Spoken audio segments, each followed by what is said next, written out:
Hello, and thank you for joining today's webinar. We will begin in 5 minutes.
Hello, and thank you for joining today's webinar.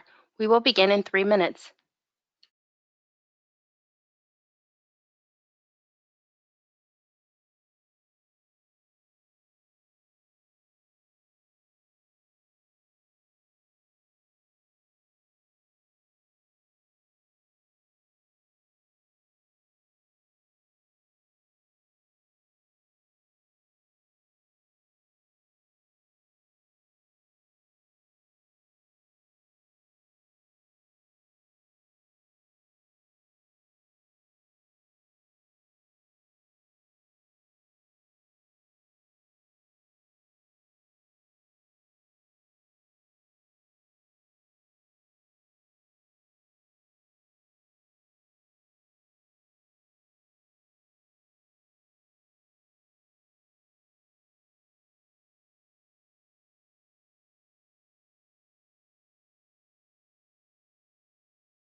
Hello, and thank you for joining today's webinar. We are ready to begin. Today's webinar is eligible for one contact hour. Sigma Theta Tau International Honor Society of Nursing is accredited as a provider of continuing nursing education by the American Nurses Credentialing Centers Commission on Accreditation. The speakers and planning committee members have disclosed no conflicts of interest. To receive contact hours for this CNE session, participants are required to attend the webcast and complete the evaluation form, which will be emailed to all attendees approximately 1 day after the webcast. This webinar is being recorded and will be available via the Sigma repository within a few business days of recording. Following the presentation, we will have a question and answer session. You'll see on your GoToWebinar control panel that you can send a message through the questions feature. This is where you can type in any question you'd like to pose to the presenters. Be sure to hit send so the message makes it to us. To practice this feature, please submit the country or state you are from. We would like to thank our speakers for sharing their expertise with us today. Our speakers are Dr. Megan Lippy and Dr. Sarah Kaler. Dr. Lippy is an assistant professor and life researcher at the University of Alabama, Capstone College of Nursing.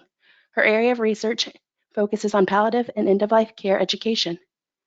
She has published works in areas related to palliative education, instrument development, simulation, and social justice. Dr. Sarah Kaler is an assistant professor at the University of Alabama, Capstone College of Nursing in Tuscaloosa, Alabama. Her areas of teaching expertise include health assessment, fundamentals, and nurse case management. Her research interest centers upon innovations in teaching, learning, and curriculum design, and the role health and wellness behaviors play in promoting living, learning, and work environments. She is a past scholar in the Nurse Faculty Leadership Academy. We are so excited to have you both with us today. Now let's get started on today's presentation.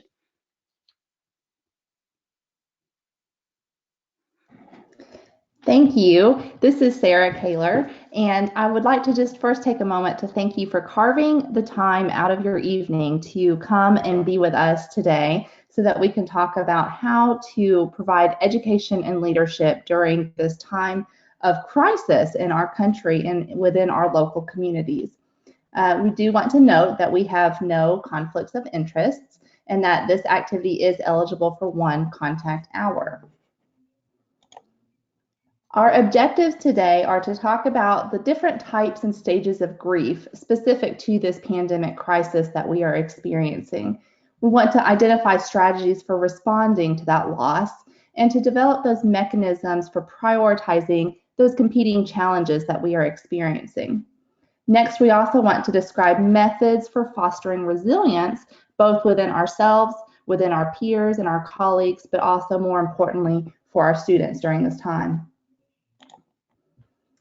I'd like to begin with just a story to see if you can relate this to your personal or professional life. Pictured above is a picture of the old Choluteca Bridge that was built in 1937 in Honduras. In 1996, a world-famous Japanese company began building a new bridge, and this bridge became to be known as the Bridge of the Rising Sun. It had the most up-to-date technology. It was spectacular. The Japanese company finished this bridge in 1998, so it took 2 years of blood, sweat, and tears poured into the work of this bridge. But then whenever it was finished, soon after, tragedy struck Honduras. No sooner had the bridge opened for use, Honduras was hit by the powerful and destructive Hurricane Mitch, which is recorded as the second deadliest Atlantic hurricane in history. What a tragedy. However, the biggest surprise of all of this was that the new Choluteca Bridge survived completely with only minor damage. But the roads at both ends of the bridge were completely washed out and nowhere to be found. Incredibly, though, the bridge itself remained in near perfect condition. Surprisingly, though, was that the Choluteca River, which is several hundred feet wide, had carved itself an entirely new channel due to the massive flooding, and now it no longer flowed beneath the bridge. So very quickly, this bridge became known as the Bridge to Nowhere. So just like engineers in this story, at the beginning of this academic year and in January when we started this semester, none of us could have predicted the storm that has disrupted and continues to disrupt our personal and professional everyday lives. Our new normal has carved itself different channels, and the bridges that were once functional no longer serve their original purpose. I want to share with you a few of the voices that I've heard over the weeks, and I'm wondering if you are able to relate to any of these. First, I want to hear from Larry, who is coming to us from New York State. And he states that he thinks of his former students on the front lines doing exactly what we know they left our programs prepared to do.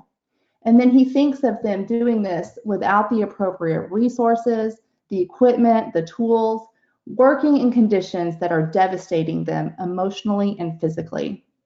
Larry speaks to an overwhelming sense of guilt he feels because we're not standing next to them on the front lines.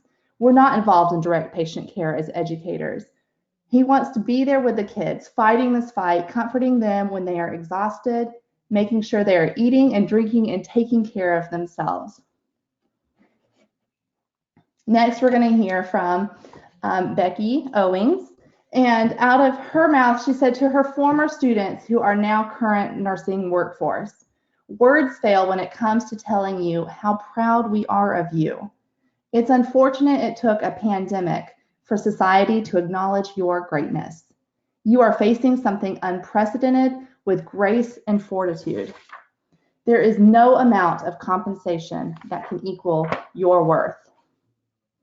One last exemplar of the sentiments that we've been hearing over the past couple weeks comes from a nurse educator who's afraid I failed you in speaking to her students. I do not doubt your knowledge and ability to be amazing nurses. I know that your supply support systems are failing you. I know that those not self-isolating and ignoring pleas to stay home are failing you. I pray that your friends and family are supporting you as best they can. I never once thought you would be in a situation where your safety would be so compromised. I wish I spent more time with you preparing you for this. As we can see, many educators around the country and the world are struggling with different emotions and are having a hard time kind of putting their finger on what it is that they're feeling currently. That discomfort that you might be feeling is grief. If you can name it, you have a better chance of managing it. People are feeling a number of things right now. The world has changed, and while we know that the pandemic itself is temporary, it doesn't feel that way yet. And we realize the effects of it will make things be different from here on out. So at this time, I'd like to introduce my colleague, Dr. Megan Lippy, who's going to talk to us about the different phases of grief. Thanks, Sarah, and thanks everyone for joining us. So one of the things that we know just from the nurse education realm is that at times we don't really talk much about loss and grief. It's not necessarily something that we include in our curricula. And so I do want to spend a few minutes just kind of laying a firm foundation in what we're talking about when we say loss and grief, and then we'll explore more about how that relates to us as educators. So loss is this idea, it's this absence of an object or a position or ability. A lot of times we think of loss as loss of life, which we know we're seeing nationwide, but loss can be of anything that means something to you. As educators right now, we might be feeling loss of normalcy and routine. There's concerns about a loss of economic stability. There's loss of those connections, those personal interactions we've had, and loss of predictability. And grief is our reaction to loss, how we respond to whatever those losses are in our lives. So one of the things that I'd like us all to spend a moment thinking about is just how are we individually responding to this loss? And it's not just one, there's lots of losses coming at us right now across the board, and not just in our educator role, but in multiple ways. So as you think about how are you reacting to these losses, are you reaching out to others or are you turning more inward? Is that gotten to be to a point where you feel so overwhelmed by all of the losses that you've gone into more of a shutdown? Or is it just depends on the time of day or the day or where we're at?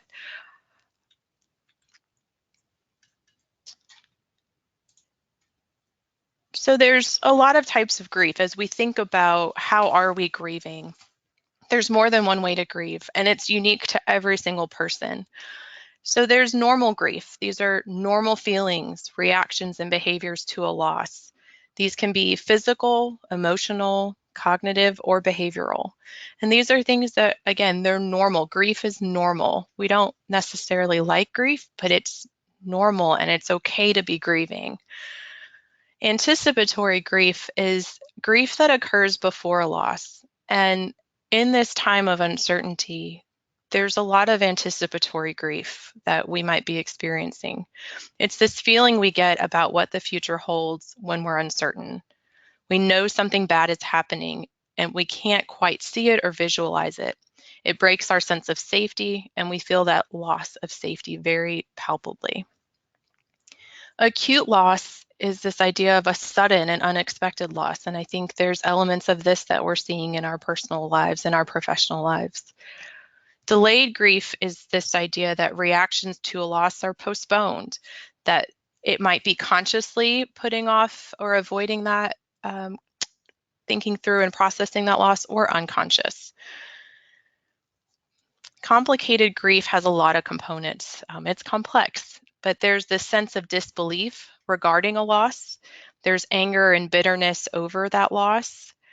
There's this kind of cyclical recurrent pangs with painful emotions, intense yearning or longing for what was, and a preoccupation with thoughts of what's been lost.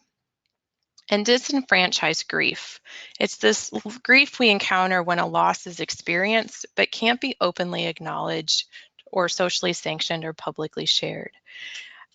So we'll talk about these more, but we're going to move to a poll. And one of the things that we've got this great painting by Salvador Dali here, and it's showing this bridge, this broken bridge, but just I feel like as educators, we're all at different stages of our grieving, and a lot of us have been called on to very quickly engage in changes to our teaching and to move to online platforms and modalities of educating our students.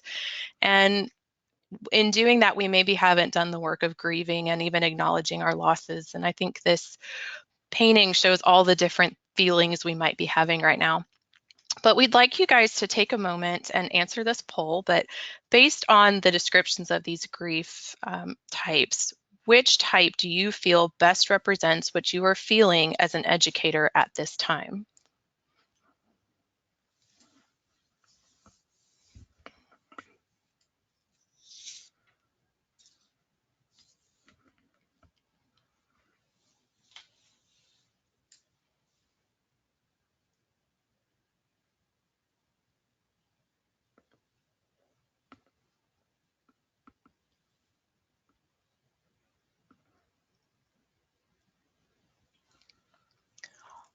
All right, so it looks like we've got lots of feelings of anticipatory and complicated grief.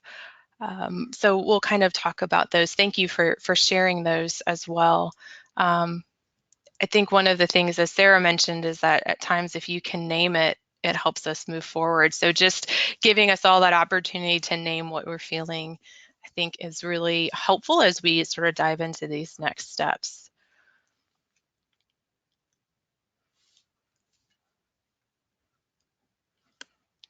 Can we go back to the slides?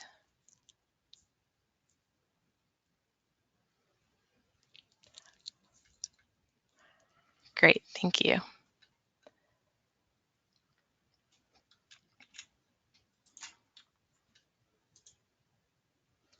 So as we think about grief, grief is unique for every person.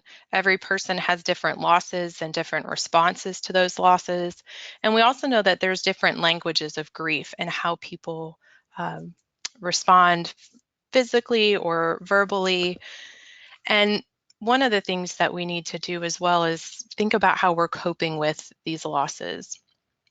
So coping is these processes or strategies for managing a situation in which we're engaging in grief.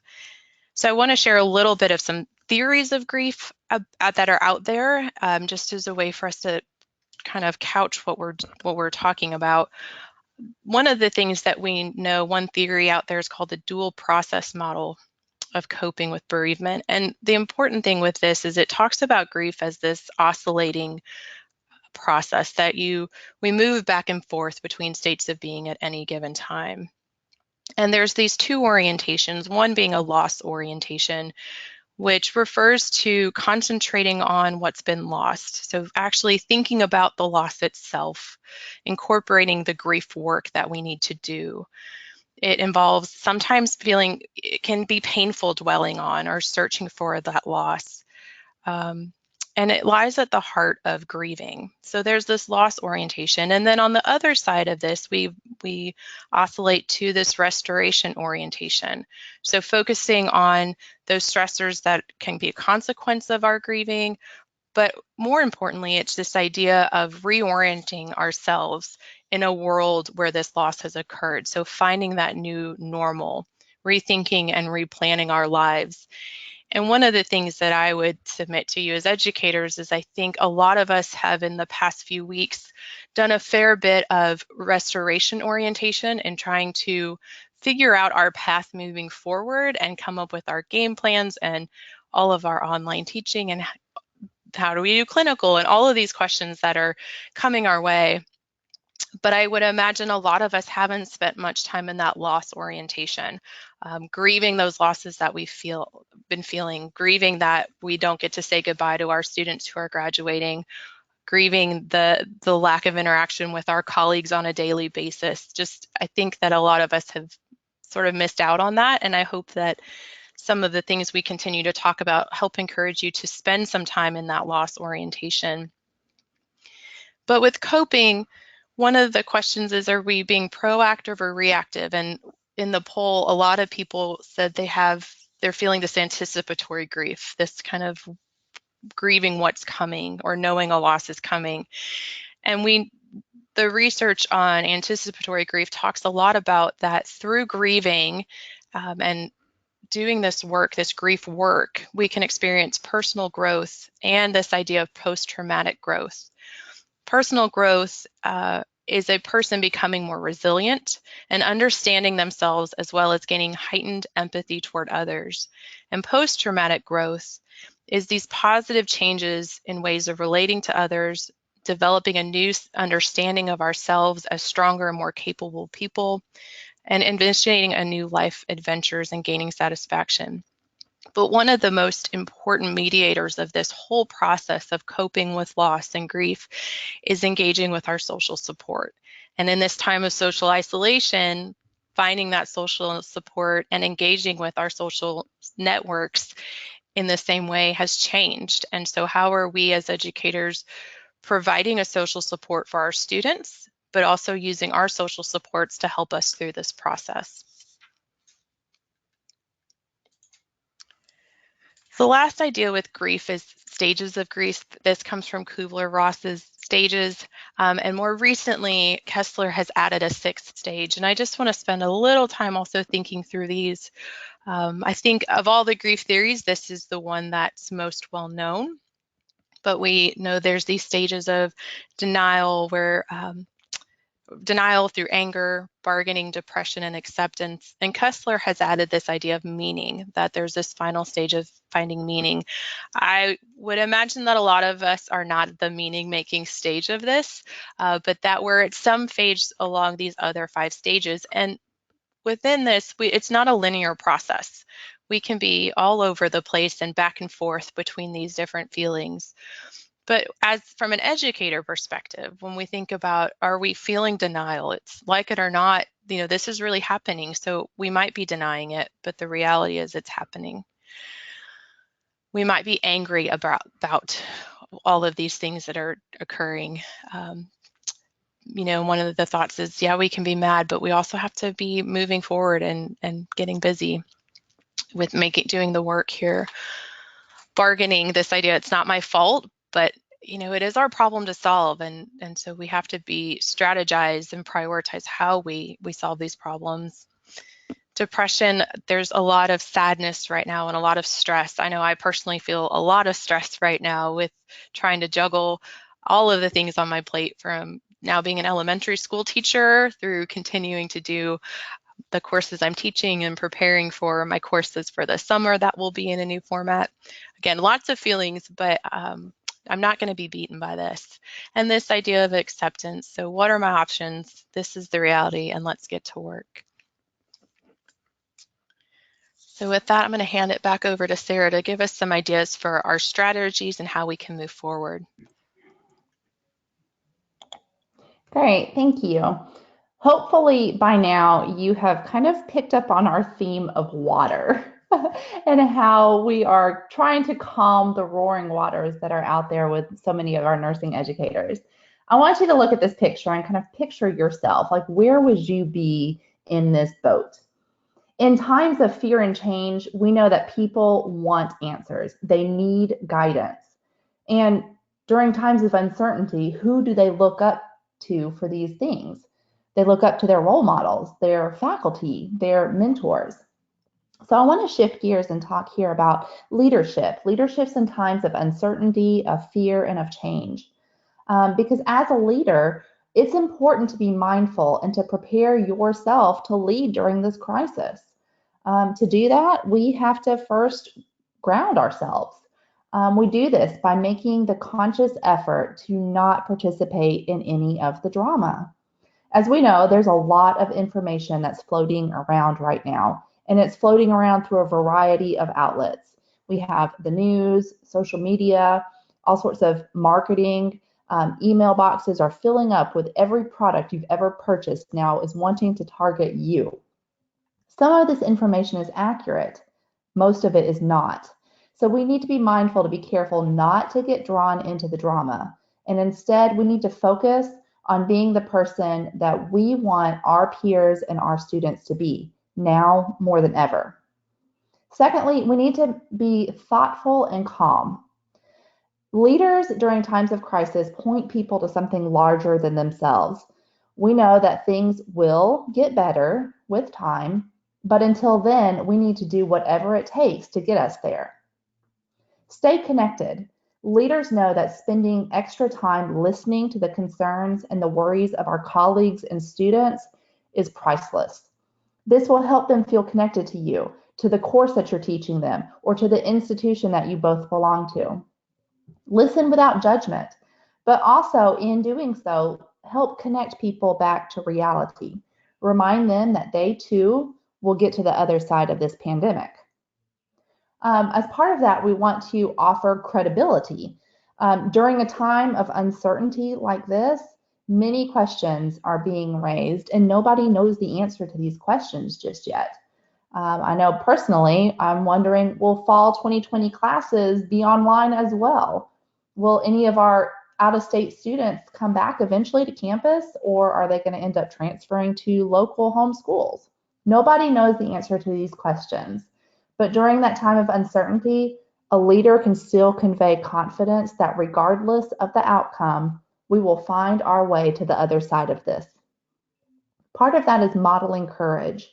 A leader knows the importance of creating a sense of normalcy by carrying on business as usual. The business as usual may look slightly different now that we are in a world of remote and online learning, but that leadership requires that we move forward somehow. Refrain from the temptation to put things off or to lower your standards. If a student was in a difficult academic situation before leaving for spring break, a difficult conversation with that student still needs to be addressed. So let's talk now a little bit about strategies for responding to that loss. Sometimes when we are experiencing that loss or grief, we also have to identify and address anxiety.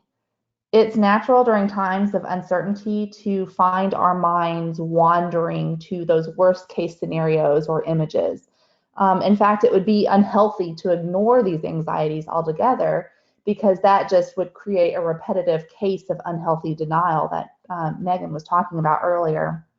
Instead, I think the goal is to find a balance in the things that we are thinking.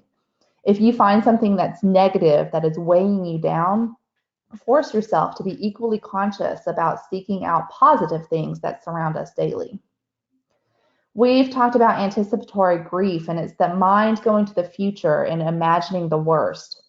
To calm yourself, you want to be mindful of the present. Take a moment and focus on 5 things that are immediately around you.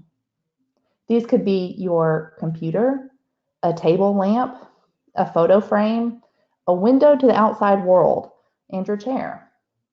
It's important to remember to breathe. Realize that in the present moment, nothing you've anticipated has happened, and you are okay. You have food, you are not sick, you are present, and you are breathing, and you will move forward out of this. Take a moment to assess your activities, both personal and professional, and prioritize what needs to be done, what would be nice to get done, and what you can let go of. Let go of what cannot be controlled. As we've mentioned earlier, there are so many nursing education products that are suddenly, very quickly being offered and available to us right now. And it's tempting to want to try them all or just a few. But you have to kind of take a minute to step back and ask yourself, do I really care about this? Chances are the answer is probably not, or else you would have already explored it earlier, pre-pandemic. So as we continue to navigate these unknown waters, it's important to be mindful that everyone's going to have a different level of fear and a different level of grief, and that this is going to manifest itself in different ways. One colleague might be a little snippy with you on the phone or in a Zoom conference meeting, or a student might seem a little distant to you while you're trying to hold a student session. But this is the perfect time to practice patience and compassion. Take into consideration who the person usually is and not who they seem to be in the moment, because it's very likely that their behavior is the outward expression of internal fear and anxiety. And then for those of us who have tried several strategies and yet still continue to feel overwhelmed at times, keep trying. Put a name to what you are feeling and share that with those around you. It's okay to let your colleagues know that you're having a tough time today, or to be vulnerable with your students and let them know you're struggling in the moment, trying to balance multiple and competing roles. Whatever it is, just name it. Acknowledge what you're feeling so that you can channel that emotion into motion, which leads to empowerment. So in talking about resilience, we want to first define what resilience is. And resilience is the ability to bounce back, adapt to stress and adversity, and thrive after being involved in particularly stressful situations. Resilience has been defined as a trait. It's been defined as a process, a quality that somebody possesses, or an attribute. But it's also been defined as a psychological category. We know that resilient individuals tend to exhibit an internal locus of control and are often empathetic and have positive self-image and optimism. Several factors have been identified as crucial for developing of resilience, and many of these are protective factors that are inherent traits, and they serve to defend us as individuals against those adverse effects. Coping strategies, particularly our stress reduction strategies and techniques, are what's been shown to enhance and foster resilience in individuals. We know that research demonstrates that positive coping mechanisms allow individuals to use personal strengths to overcome trauma and stress. So how do we foster that resilience in ourselves and our peers during this time of crisis? Again, now is the time more than ever before to be compassionate, but to be compassionate with others as well as ourselves. At the beginning of the semester, we did not sign up for building an online class quickly and emergently. We are not teaching students who can be expected to be ready to learn online. And as humbling as it may be, your class is not the highest priority of your students' lives or your life right now, to be honest. So the point is, don't fuss too much about recording your lectures or your videos. You don't need to take time out to edit the ums, or if your doorbell happens to ring in the background. Editing is a complete waste of your time right now. Release yourself from high expectations right now because that's the best way to help your students learn. As you start to move your classes online, and many of us have already done so, as you start to do that, many students are going to be accessing the internet on their phones and most likely with limited data. So keep in mind that they're going to be reserving this data for things that are more important than your online lectures. Students are also going to be sharing their technology with other household members. So in actuality, they may now have less time to do their schoolwork instead of more.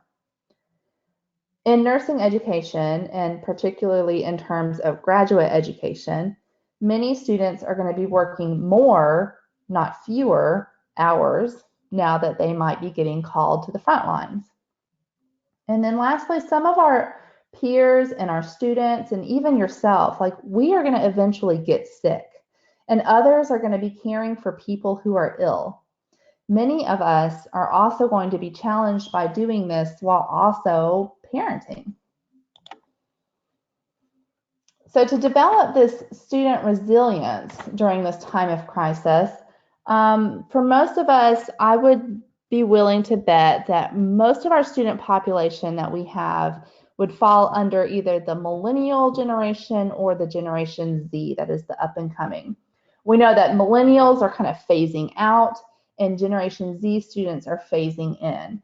And I think it's important to take into account these generational characteristics, because it's going to help understand students and put them where they are, meet them with where they are. We know that many of our millennial students are associated with short attention spans, some impatience, and they often have that achievement orientation in which everybody wins. Many of these millennials have now entered into the nursing workplace. And in the workplace environment, millennials tend to want open and constant communication and are especially interested in that positive reinforcement from their boss or supervisor. This generation has the mindset of work to live rather than live to work. Our Generation Z, on the other hand, has typically been connected in a seamless world of friends and data and entertainment. The transition to online learning for our Generation Z has probably been easier for them than their millennial counterparts, because Generation Z is actually the most homeschooled generation in the modern public school era. Therefore, Generation Z typically requires less direction, and a lot of this is because they have ready access to digital tools, such as ebooks and e-learning and all of these different types of technologies that are available online. This can have a downfall effect for them, though, because it enables those Generation Z students to think that they can do just about anything. We also know from early characteristics of this generation that Gen Z is driven by graphics. They expect instant feedback on their performance, and interestingly enough, they want to know how they can perfect it. They're not interested in just improving it. They want to know how they can be perfect at their performance. Therefore, they prefer customized learning. They want a learning solution that is unique and customized and tailored to themselves. So a downfall to all of this technology and connectivity is that our Generation Z students are finding themselves with little to zero downtime. And this can contribute to no depth of thought or opportunity for self-reflection. So given the generational characteristics and differences, one of the concerns is the social isolation that is occurring as an effect of our social distancing that's being mandated right now. So social isolation can contribute to mental health problems. It can contribute to domestic violence. And we also know that during this time right now of mandated stay-at-home orders, students are also going to be losing their jobs. That's especially true in cases of students who are in hospitality or retail elements. So all of these factors mean that your students now are facing more important battles today than your class, even if they are able to access your class. So with that, to help them build resilience during this time, you may want to consider a little hand-holding. I know that this feels counterintuitive and it is going against the independence that we are trying to establish in our next generation of nurses. But let's be honest, don't you appreciate a text reminder from your dentist that you have an appointment tomorrow? I know I do. So as you put your materials online, within your learning management system, it's easy to create announcements. It's easy to create reminders to remind these students that due dates, and if you can do so and remind them about 24 hours before the date is due, that would be ideal during this time of information overload. At this point, I think it's okay to not do too much because right now your students don't need it. Instead, they need time to do the other things that they need to do to take care of their world. Lastly, listen for what they need. Listen to them when they are asking for help. Our students, many of them have never encountered anything on this level. Many of us have never encountered anything on this level. So it's understandable that our students may be anxious. They may be tired. Many students are returning to their parents' homes where they may not be welcome. Others might be returning to a home with partners who are violent, and school has always been a safe place for them. So your class may matter a lot to them when they are able to focus on it, but it might not matter that much right now in contrast to all the other things that they are having to deal with. So don't let that hurt your feelings, and definitely don't hold that against them in the future semesters when they come back or if they ever reach out to you for a letter of recommendation. So in this time, we've had the opportunity to talk a little bit about the different stages of grief, and hopefully we've been able to kind of identify what it is that we collectively as nurse educators are feeling in relations to our students, our peers, ourselves. We've talked about the different stages of grief and loss and how we can provide leadership during a time of fear, a time of crisis, and a time of uncertainty. Because regardless of your position or your role at your organization, you are a leader and you are leading someone, or someone is looking up to you. So we've talked about strategies for how we can implement that, and also how we can start looking at this from a framework of resilience and developing that resilience within ourselves and helping to foster that within our peers and our colleagues, but as well as time to foster that within our students. So in following our theme of water, I'm hopeful that now we are seeing that it is possible that some of the waters are calming, and we are starting to realize that we will get to the other side of this pandemic, and we are all going to come out of this okay. It's just going to take a few little stepping stones along the way, and we will all get there, and hopefully we will get there sooner rather than later. So at this time, I invite and I open the floor up for any potential questions or discussion that you all may have. We would love to hear where you are and meet you where you are.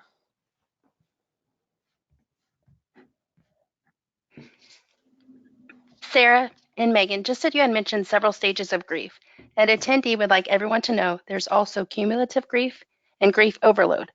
Many of us will experience this as well. This brings me to my first question. How do I not let my grief run over into my teaching? How do I stay positive for my students? I think one of the things to consider is that part of it is okay for that to have a place in your teaching, not be the overriding piece of it for sure. But I think we feel as educators that we have to always have this front of, I've got myself together and I'm cool, calm, and collected. And the reality is that that's not always going to be the case, especially now that I think it's okay for us to role model that we are experiencing grief and how we are coping with it. So I would encourage us to not feel like we have to completely separate that out and have, our teacher face that is very stoic and collected. But also at the same time, we can't have complete come aparts in front of our students. That wouldn't be fostering leadership. So I would say that kind of as the first piece. And Erica, can you remind me part B? I'm sorry.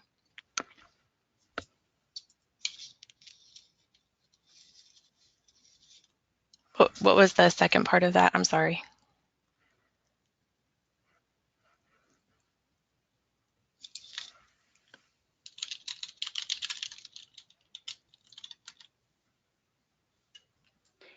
How do you suggest that I stay positive for my students? I think, thank you, by the way, and thank you also for mentioning the other types of grief. One of the things in terms of staying positive, like I mentioned earlier, I think a lot of us, I feel it very viscerally that, we were asked to take on this mantle of moving online very rapidly, and the deadlines were there. It wasn't necessarily like we could ignore those.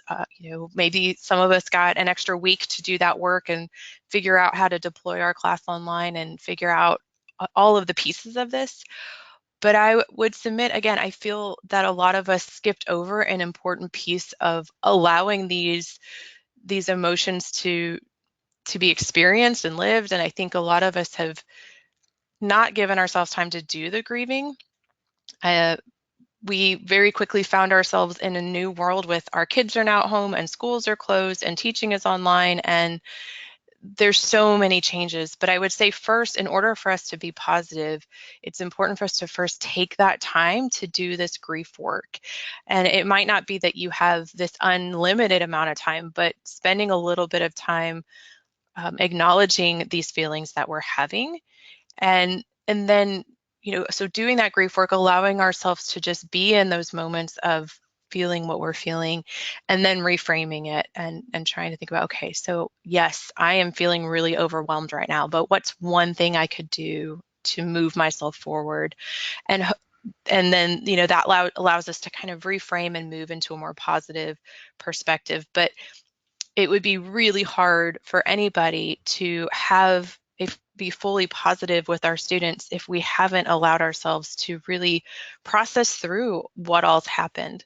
And so I would say first we have to do the grief work, and then we can try to be positive. If we skip that, we're doing a disservice to ourselves and also to our students. I just want to remind you guys to keep sending in those questions. You guys had mentioned students feeling anxious. What if I am also feeling anxious? How do I lead them when I am experiencing the same thing?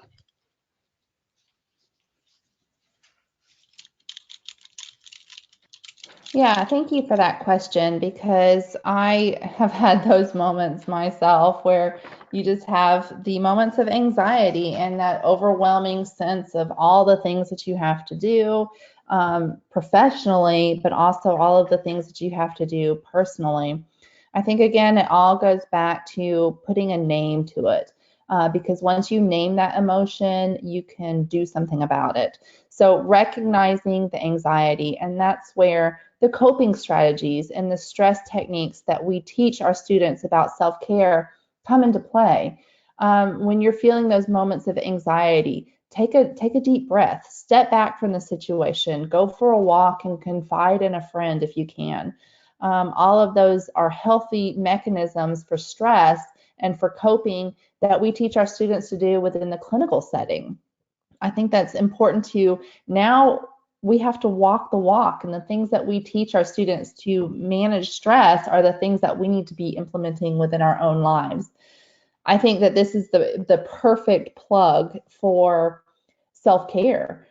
We need to be mindful of what we are doing within our own quarantined walls of our homes. Are we promoting a sense of calm? Are we promoting an environment of chaos? I know that many of us are struggling with competing demands of now roles of caregiver and homeschooler and educator, and also having to compete demands with spouses who are working from home. And this is unprecedented, uncharted waters. But if we can find a way to schedule our time or to become centered or to reach out to one another and ask for help when we need help, all of these are healthy opportunities for us to cope with that anxiety so that it doesn't put us in that fight or flight mode where our cortisol levels are just going berserk. So I would say, definitely this is a perfect hands-on teaching opportunity for you to model and recognize for your students that, hey, I'm stressed, you're stressed, we're all stressed, but these are things we can do together to get over this anxiety. I hope that's helpful. I feel guilty for not being on the front lines when I have the skills to serve. Should I return or stay in education? I think this is something that is shared collectively by many of us. I know from a personal standpoint, my background is trauma surgical intensive care nursing. And when all of this came about, I definitely had that sense of feeling the need to be called elsewhere, wanting to get my hands dirty, wanting to go back into the clinical setting and having that hands-on patient care.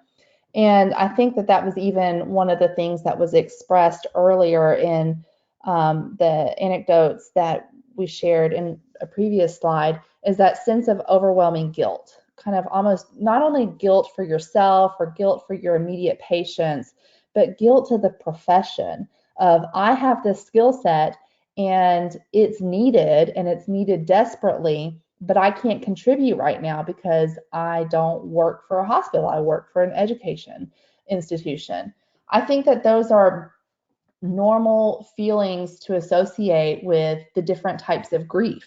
In and of itself, you're grieving your loss of a bedside nurse. And when you put that into perspective and remind yourself, like we were talking about earlier, you want to balance those thoughts. When you have that negative image of, I should be working at the front lines or I could do so much more, balance that with a positive.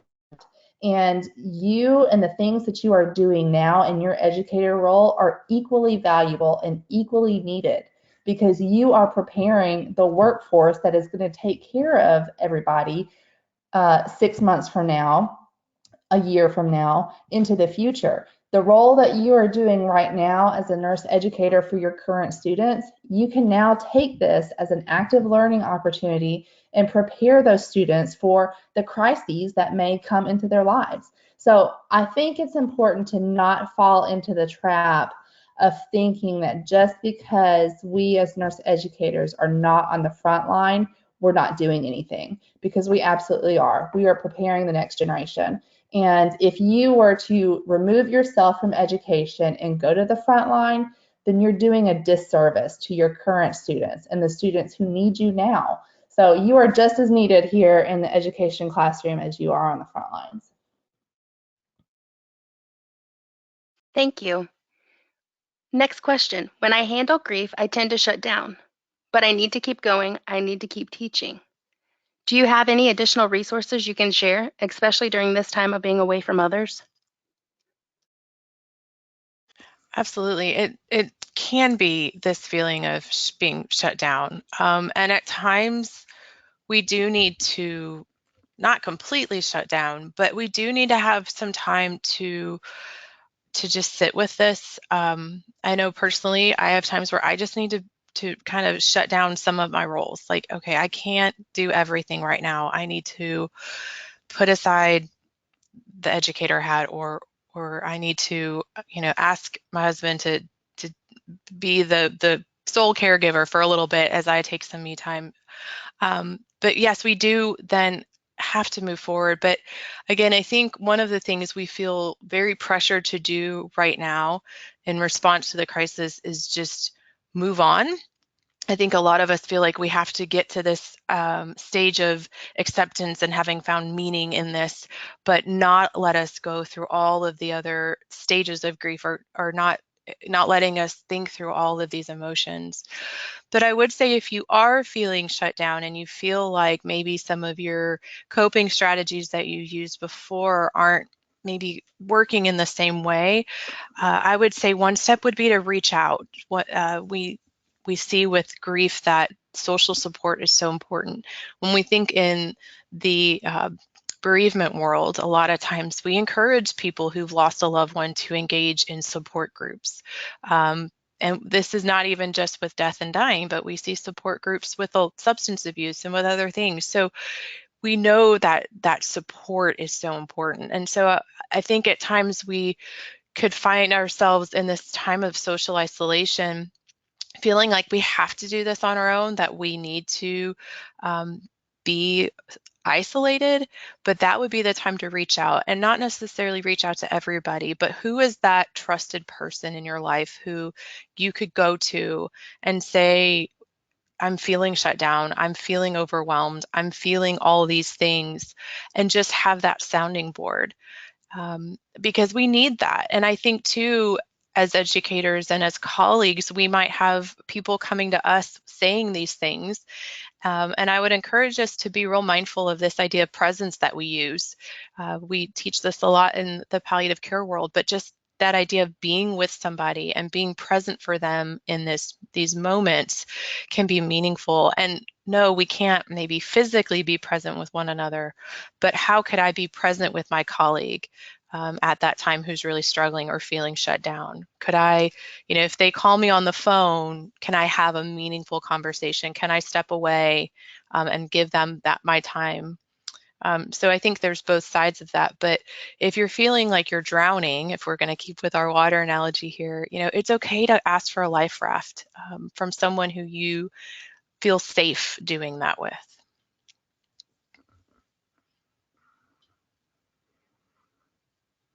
How do you handle the challenges of our new roles? We are educators teaching online, but at home we are parenting, teaching our children. How do we handle this new stress? How do we balance it all? I think that it's important to get organized and to give ourselves plenty of grace and plenty of mercy.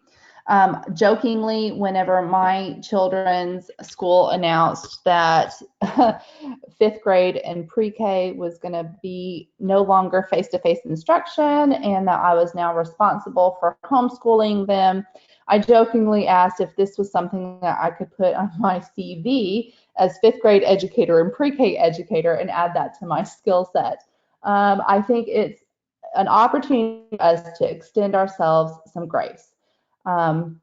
We are overwhelmed. We are balancing multiple roles, multiple positions, things that we have never had to do before because we've had the blessings of school systems, the blessings of daycare support, the blessings of being able to leave your house to go to work. That seems so strange to say now, but 3 weeks ago I never would have believed that. But it's a blessing to get out of the house to go to work.